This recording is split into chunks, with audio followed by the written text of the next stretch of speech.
મગ મનુષ્યનો દેહ ફરીને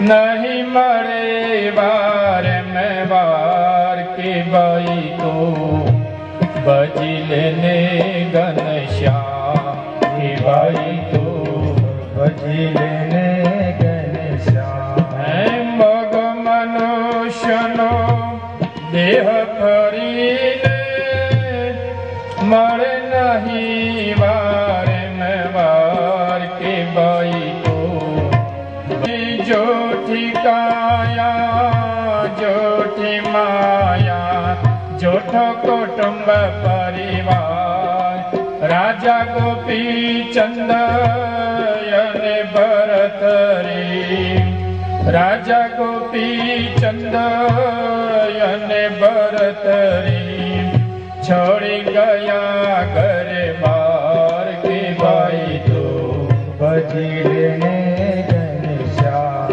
કે ભાઈ તો ભજી લેને ઘનશ્યામ। પૂર્વ દ્રષ્ટિ કરીએ ઇતિહાસ ઉપર કે શાસ્ત્ર ઉપર, આવા મોટા સમર્થ હતા રાજા મહારાજાઓ હતા, ધન વૈભવ અને સંપત્તિની અંદર નાચતા હતા રાચતા હતા, તોય પણ પૂર્વાર્ધ પૂરો થયો પછી ઉત્તરાર્ધમાં પ્રવેશ કર્યો। પૂર્વાર્ધ અને ઉત્તરાર્ધમાં તો ખબર હશે 50 વર્ષ સુધી પૂર્વાર્ધ કહેવાય, આપણા 50 થાય ને ત્યાં સુધી પૂર્વાર્ધમાં છીએ। સંસારના સુખ ભોગવી લેવા, સંસારના વૈભવ ભોગવી લેવા, પણ ઉત્તરાર્ધમાં પ્રવેશ કરીએ, ઉત્તરાર્ધ એટલે વૃદ્ધાવસ્થા, પછી આપણા તેજ બળ શક્તિ ઓછા થતા જાય। સૂર્યનારાયણ મધ્યાહન સમય સુધી કેવો તપે, મધ્યાહન પછી ઉતરતો થાય, પશ્ચિમ દિશામાં ઢળતો થાય, પછી એના તેજ ઓછા થતા જાય। એમ વ્યક્તિ મનુષ્ય માત્રનું બળ અંદર રહેલું શૌર્ય એ પણ ઓછું થતું જાય। વાસુદેવાનંદ સ્વામી કહે છે, એ ભક્તજનો ભગવાનને તો અહર્નિશ ભજવા, હરતા ફરતા ખાતા પીતા પ્રત્યેક ક્રિયામાં ભગવાનનું સ્મરણ કર્યા। ભગવાનનું સ્મરણ તો પવિત્ર દેહે અપવિત્ર દેહે પણ થયા જ કરે। ઘણા તો એમ કહે કે ભગવાનનું નામ નાયા વિના ન લેવાય, ભાઈ નાયા વિના ભગવાનનું નામ લેવાય, પૂજા કરવાના બેસાય। પથારીમાં સુતા સુતા એ સ્વામિનારાયણ સ્વામિનારાયણ સ્વામિનારાયણ સ્વામિનારાયણ અહર્નિશ કરવું। નાતી વખતે પણ ભગવાનનું નામ લેવું। ઘણા તો સ્નાન કરે એટલે મોગા મોઢે નહીં લેતા, પણ ભગવાનને યાદ ન કરે। જો ભગવાનને યાદ કરે તો એ ગંગામાં નાયા તુલ્ય ગણ્યું। 5 પરમહંસને યાદ કરો, સ્વામિનારાયણ ભગવાનને યાદ કરો, બંને આદિ આચાર્ય અયોધ્યા પ્રસાદજી રઘુજી મહારાજને યાદ કરો, તમારા કુળમાં કોઈ ભક્ત થઈ ગયા હોય મોટા એને યાદ કરો, તીર્થોને યાદ કરો, ગંગા યમુના પવિત્ર નદીઓને યાદ કરો।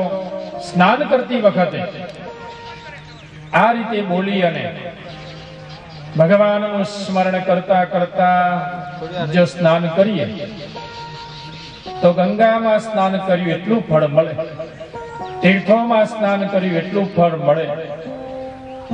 જાણીએ છીએ તો એ ઘણી વાર પાછું ભૂલી જાય। 2 લોટા રેડ્યા ન રેડ્યા ઘણા ઉભા થઈ જાય, ગામડાની વાત છે। શહેરમાં તો ફુવારા પદ્ધતિ છે, આપણા ગામડામાં લોટા પદ્ધતિ છે। લોટા સારા ફુવારા કરતા। અમેરિકામાં તો ફુવારા પદ્ધતિ ઠેર ઠેર। ઘણી વાર સંતો જાય નવા નવી, પહેલી વાર ત્યાં તો 2 પાણી આવતા હોય ને ગરમ ઠંડા, એક જ ફુવારામાં ચાલુ કરતા ન આવડે તો ઘણા દાજે, ઘણા સંતો દાજેલા છે અમેરિકા। એકદમ ગરમ પાણી વસૂટે, સંતને ખબર ન હોય શું આવશે, વરાળ નીકળતું ઉકળતું પાણી આવે. તમને એમ થતું છે આમને કઈ રીતે ખબર પડી? અનુભવ થયો હોય તો ખબર પડે, દાજ્યા હોય તો ખબર પડે. પછી ન ખબર પડે ને કઈ રીતે ફુવારાની સ્વિચ ઓન કરવી, ઓફ કરવી, કેમ ફેરવવી, એ તો પૂછવું પડે માલિકને, નવા ઘરમાં ગયા હોય તો. પણ એવું અહીંયા નથી. ગામડામાં તો બસ 2 લોટા 4 લોટા 5 લોટા રેડીએ, 1 ડોલ વડે સ્નાન કરીએ તો એ ચલવી દેવાતું. સાચું સ્નાન તો ઠાકોરજીનું સ્મરણ કરીને કરીએ, સાચું સ્નાન છે. સ્વામિનારાયણ ભગવાન કહે છે સ્નાન કર્યા પછી પૂજા કરવી, પવિત્ર વસ્ત્રો પહેરવા. પવિત્ર એટલે રેશમના, મોઘા ના, સુતરાઉ વસ્ત્ર હોય પણ ધોયેલા. પવિત્ર વસ્ત્ર પરિધાન કરી ઉત્તર મુખ અથવા પૂર્વ મુખમાં બેસી અને પોતાના ઈષ્ટદેવની પૂજા અવશ્ય કરવી. પૂજા કોણે આપેલી હોય? પ્રસાદીની કરાવી અને આપણા પૂજ્યપાદ ધર્મ ધુરંધર આચાર્ય મહારાજ શ્રી આપણા ધર્મગુરુએ આપી હોય, અથવા પ્રસાદીની પૂજા કરાવીને કોઈ સંત લાવ્યા હોય, સંતે આપી હોય, એ પૂજા અવશ્ય અમારા ભક્તોએ કરવી. ન કરતા હોય એના માટે છે આ બધું. બેઠા હોય ન કરતા હોય સ્વીકારી લેજો.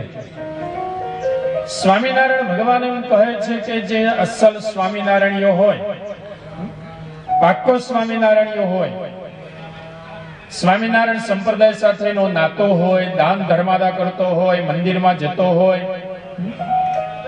કથા વાર્તા સાંભળતો હોય, ભાઈ હોય કે બેન હોય, અવશ્ય એને પૂજા કરવી. અને ભાઈઓએ અવશ્ય તિલક અને ચાંદલો પોતાના લલાટમાં કરવો. પણ કેવો કરવો?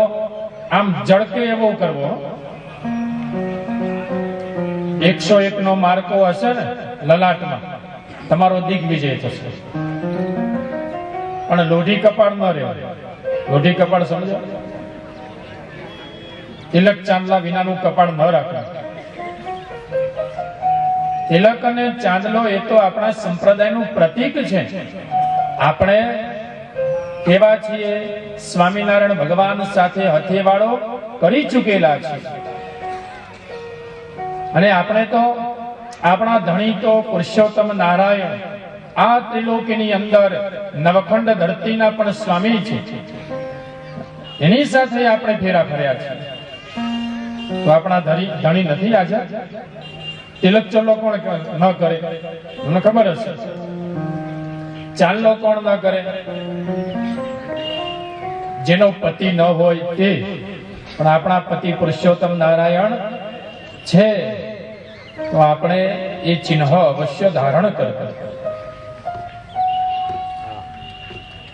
ન કરતા હોય તો કરી લેજો. કોઈ બાકી રહી જતા હોય, કોઈની પાસે પૂજા ન હોય, ઘણી ડિગ્રી વાળા હોય, પ્રોફેસર હોય, શિક્ષકો હોય, ચલ્લો ન કરતા હોય. મોટા ઉત્સવમાં આવે ખરા, મોટા ઉત્સવમાં વહીવટ કરે, કંઈક સારું સંભાળે પણ ખરા, એકાદ ટેબલ સંભાળે, પણ તિલક ચાંદલો ન કરતા હોય. ઘણા વડીલો પણ 80 પોકવા આવ્યા હોય, 70 પહોંચવા આવ્યા હોય, પણ તિલક ચાંદલો ન કરે. હવે તારે ભાઈ શું બાકી છે? શરમ છે નહીં? ભગવાનનું ચિહ્ન ધારણ કરવામાં કોઈ શરમ ખરી? શરમ લાગે સમજવું એ સ્વામિનારાયણનું નથી. પાપ લાગે કોઈ પોથી પર મૂકી જજો. પણ તિલક ચાંદલો અવશ્ય કરજો, પૂજા પાઠ અવશ્ય કરજો, જો સાચા સહજાનંદી સિંહ હોય તો.